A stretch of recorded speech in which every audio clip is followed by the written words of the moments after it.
అమ్మ కథ చెప్తావా? చెప్తాను. అన్నరా అమ్మ కథ చెప్తుందంట.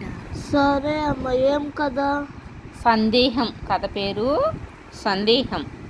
అనగా అనగా ఒకరోజు ఒక బడిలో బాలుడికి ఒక సందేహం వచ్చిందంట. అతని గురువుని వెళ్ళి అడిగాడు, గురువుగారు, ఎక్కువ మాట్లాడితే మంచిదా, తక్కువ మాట్లాడితే మంచిదా అని అడిగాడంట. గురువుగారు చిరునవ్వుతో జవాబు చెప్పారంట. ఏమని? కప్ప కూత రాత్రి పగలు వినిపిస్తూ ఉంటుంది, అయితే దాన్ని ఎవ్వరు పట్టించుకోరు. అది రాత్రి పగలు అరిసినా సరే దాన్ని ఎవ్వరు పట్టించుకోరు. కానీ కోడి ఒక్కసారి కూస్తే ఊరంతా నిద్రలేస్తుంది.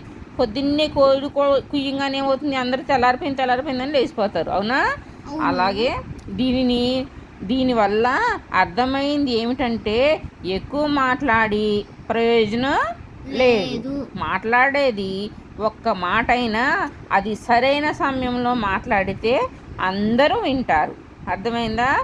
కప్పలాగా బెకబెకలాడుతూ అస్తమానం మాట్లాడే కంటే కోడిలాగా ఒక్కసారి సమయానికి తగ్గట్లుగా అరిస్తే సరిపోతుంది అని అర్థం అన్నమాట.